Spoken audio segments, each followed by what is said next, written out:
वज़ीर दाखिला मोहसिन नकवी साहब ने ये कहा है कि निज़ाम नहीं चल रहा, हम 10 साल बाद भी इन्हीं मसाइल के ऊपर गुफ्तगू कर रहे होंगे, नए सूबों और नए इंतज़ामी यूनिट्स लाज़मी हैं। उन्होंने ये फरमाया है, लेकिन साथ ये भी कहा है कि मैंने कभी सियासी बातें नहीं की, लेकिन आज कुछ सियासी बातें ज़रूर करूँगा। ज़रूर सियासी बातें करें, क्योंकि अब आप सियासतदानों में हैं तो आप सियासी बातें ज़रूर करें, लेकिन कुछ हक़ाइक़ हैं। अगर आपकी तबीयत पर नागवार न गुज़रे और अगर जान की अमान पाऊँ, तो मैं कुछ गुज़ारिशात करना चाहता हूँ इस हवाले से, क्योंकि नकवी साहब ने ये कहा है कि ये निज़ाम अब नहीं चल रहा, तो ये निज़ाम क्यों नहीं चल रहा, क्या कभी इस तरफ गौर किया है? पहले हमने मुसलसल 2D के निज़ाम को चलाया है, कोशिश की है बार-बार, डेमोक्रेसी की भी कोशिश की और डिक्टेटरशिप की भी कोशिश की, लेकिन दोनों बिलाखिर जो हैं वो नाकाम ठहरे हैं, क्योंकि यही सिलसिला हम 70 साल से देखते आ रहे हैं और आधा मुल्क हम गँवा बैठे हैं, लेकिन उसके बावजूद हम आगे नहीं बढ़ सके। तो उसकी वजह क्या थी?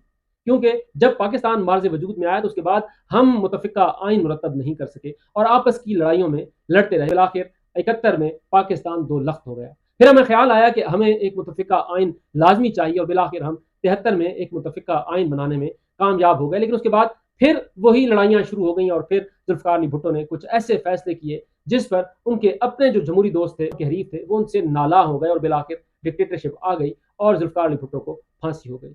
उसके बाद फिर डिक्टेटर एक लंबा अरसा चली, IJI का मामला आपके सामने है। उसके बाद ज़िया अमरीयत का इख्तिताम एक नाखुशगवार वाक़या के साथ हुआ, लेकिन फिर बेनज़ीर भुट्टो और मियाँ नवाज शरीफ की आपस में लड़ाई शुरू हुई और सियासी लड़ाई नहीं थी, बल्कि ये लड़ाई ज़ाती लड़ाइयों में तब्दील हो गई और बिलाखिर एक दूसरे के खिलाफ ऐसे बेबुनियाद इल्ज़ामात आयद किए गए, ऐसे मुकदमात किए गए, ऐसी मुहिम चलाई गई, अल अमानो अल हफीज़। लेकिन बिलाखिर इन दोनों को ख्याल किस वक्त आया? ये ख्याल इनको बिलाखिर 2001 के बाद आया, क्योंकि 99 में मुशर्रफ साहब इक़्तिदार पर काबिज़ हो चुके थे और मियाँ नवाज शरीफ साहब को घर भिजवा चुके थे और मियाँ नवाज शरीफ साहब फिर अटक किले से होते हुए बिलाखिर जद्दा पहुंच चुके थे और मोहतरमा बेनज़ीर भुट्टो जो पहले ही जिला वतन थी, वो और मियाँ नवाज शरीफ साहब फिर लंदन में इकट्ठे हुए और बिलाखिर एक मुआहदे पर साइन किए और जिसे आज हम चार्टर ऑफ डेमोक्रेसी के नाम से जानते हैं, जिसके ऊपर अमल दरामद होना था। लेकिन 2007 आया जब अदलिया बहाली तहरीक शुरू हुई और उसके बाद मोहतरमा बेनज़ीर भुट्टो की शहादत होती है और उस शहादत के बाद फिर पीपल्स पार्टी की हुकूमत आती है। लेकिन पीपल्स पार्टी और मुस्लिम लीग नून की इब्तदाई हुकूमत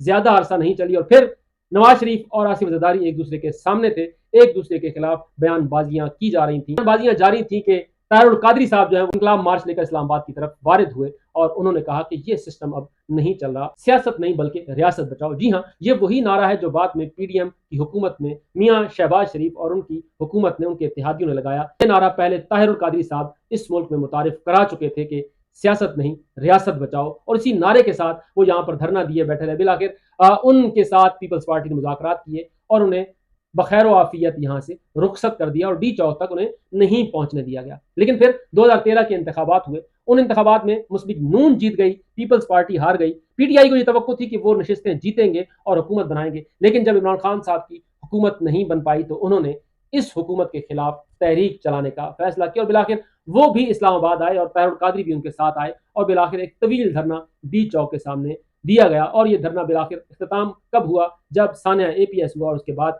ये धरना भी खत्म हुआ और उसके बाद तमाम लोग जो है अपने अपने घरों को चले गए।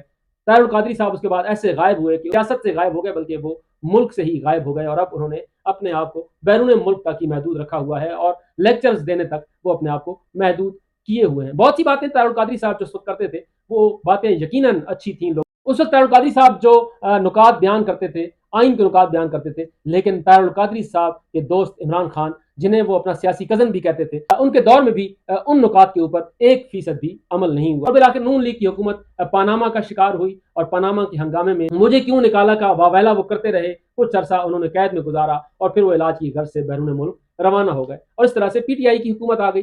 PTI की हुकूमत आई तो उसके बाद फिर धांधली का शोर मचा के ये सीटें जिस तरह से PTI को जितवाई गई हैं, ये PTI की नहीं थी। PTI बिलाखिर इक़्तिदार में आ गई, फिर ये एक सफ़े की हुकूमत चलती रही और मामलात खुश उसलूबी से आगे बढ़ते रहे, यहाँ तक कि इमरान खान साहब भी नाकाबिले कबूल होने लगे। फिर ऐसा हुआ कि मौलाना जो है वो मैदान में उतरे और उन्होंने ऐसा लॉन्ग मार्च किया। मौलाना की ऐसी ललकार थी, मुस्लिम लीग नून और पीपल्स पार्टी की ऐसी पुकार थी और इस अंदाज से वो इस्लामाबाद पहुंच चुके थे कि अब खान साहब की हुकूमत नहीं बच रही थी और बिलाखिर खान साहब ने परेड ग्राउंड पर एक जलसे से खिताब करते हुए ये कहा कि उनकी हुकूमत अमेरिका गिराना चाहती है और उनकी जगह उन लोगों को लाना चाहती है जिनको वो समझती है कि वो उसके एजेंडे को आगे बढ़ाएंगे। लेकिन इस जलसे के बाद भी PTI कोशिश करती रही कि मामलात को संभाल ले, लेकिन आरिफ अलवी के हाथ में उस वक्त कुछ नहीं था और पीडीएम चीज़ों को अपने हाथ में ले चुकी थी, क्योंकि उस वक्त पीडीएम का पलड़ा भारी और बिलाखिर इक़्तिदार पीटीआई से पीडीएम को मुंतकिल हो गया और इस तरह से ये प्रोसेस आगे बढ़ा और फिर ये असेंबली भी अपनी मुद्दत पूरी कर गई और फिर 9 माह गुजर गया और 9 माह बाद दोबारा इंतखाबात हुए और इन इंतखाबात में मुस्लिम लीग नून भारी नशिस्तों के साथ कौमी असेंबली में भी पहुंच गई और पंजाब असेंबली में तो पूरी की पूरी मुस्लिम लीग नून ही आ गई। वहां पर चंद सीटें पीटीआई को मिली और चंद सीटें पीपल्स पार्टी को मिली। इसके अलावा वहां पर राज मुस्लिम लीग नून का ठहरा, लेकिन उसके बावजूद निज़ाम नहीं चल पा रहा। तो अब सोचना यह है कि ये निज़ाम आखिर नाकाम क्यों हो रहा है, क्यों ये सिस्टम नहीं चल रहा। ना डेमोक्रेसी यहाँ पर चल पाती है, ना डिक्टेटरशिप यहाँ पर चल पाती है, ना यहाँ पर टेक्नोक्रेट की हुकूमत चल पाती है। तो आखिर वजह क्या है? जब जमहूरी लोग आते हैं तो उस वक्त कहा जाता है कि ये करप्ट लोग हैं, ये निज़ाम नहीं चला सकते। जब अजीज हमवतनों आते हैं तो उनके बारे में ये कहा जाता है कि आपका काम मुल्क का दिफा करना है, आप निज़ाम नहीं चला सकते। बिलाखिर यह फैसला किया गया कि हाइब्रिड निज़ाम लाया जाए, लेकिन आज हाइब्रिड निज़ाम भी नहीं चल रहा और मोहसिन नकवी ये कह रहे हैं कि ये निज़ाम नहीं चल रहा और 10 साल बाद भी हम यही रोना रो रहे होंगे। मैंने एक अर्सा पहले नाज़रीन ये कहा था कि हम दायरों में सफ़र कर रहे हैं और दायरों के सफ़र में कभी मंजिलें नहीं मिलती। दायरों के सफ़र में जिद और अना जो है वो परवान चढ़ती हैं और ये जिद और अना कभी भी आपको आगे नहीं बढ़ने देती, बल्कि ये आपके पाँव की बेड़ियां बन जाती हैं।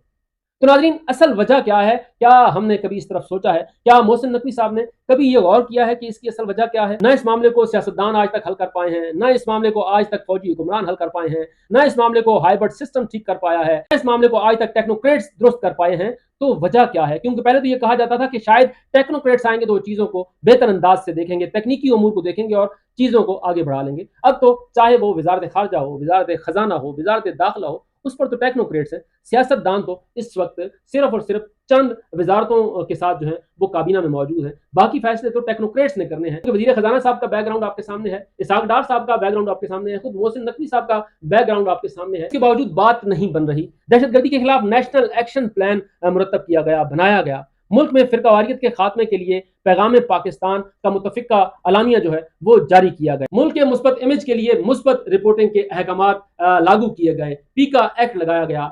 लेकिन उसके बावजूद भी सब अच्छा नहीं है। तो क्यों अच्छा नहीं है? क्या कभी इसकी वजह हमने तलाश की है कि आखिर खराबी कहां पर है? खराबी यह है कि आइन पर अमल दरामद नहीं हो सका। आइन जो कि सबसे बालादस्त था, उसमें हम 27 तरामीम कर चुके हैं, लेकिन उसके बावजूद मामला जूं के तूं हैं। तो एक बार जरा फैसला तो कर लें, फकत एक बार सही मानों में आइन पर अमल दरामद का फैसला तो कर लें।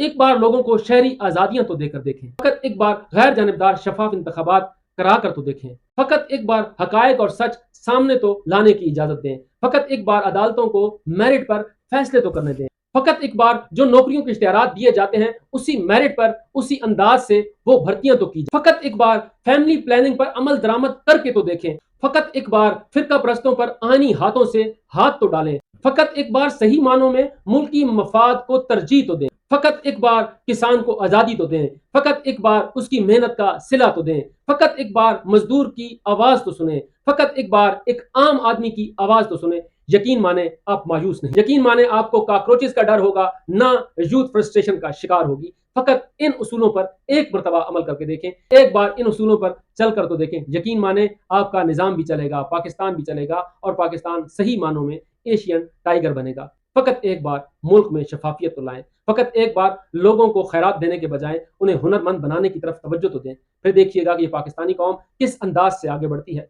कौन सा ऐसा मुश्किल मरहला है जब पाकिस्तानी कौम ने अपनी रियासत का साथ नहीं दिया, चाहे वो 65 की जंग हो, चाहे वो 71 में 2 लख्त हुआ मुल्क हो, चाहे वो कारगिल का मार्का हो, चाहे वो सैलाब की मुश्किल तरीन सूरत हाल हो, चाहे वो जल्जले की तबाहकारियां हो। कौन सा ऐसा मौका है जब कौम ने अपने मुल्क को मायूस किया है? फकत एक बार कौम की तो सुने, फकत एक बार इस पर अमल दरामद करके तो देखें। फकत एक बार अवाम की सुन लें और अवाम के जज्बात की तर्जुमानी करें। फकत एक बार IMF की न माने, फकत एक बार आलमी बैंक की न माने, फकत एक बार आलमी इदारों की न सुने, बल्कि अपनी सुनाएं और फिर देखें पाकिस्तान कहां से कहां पहुंचता है।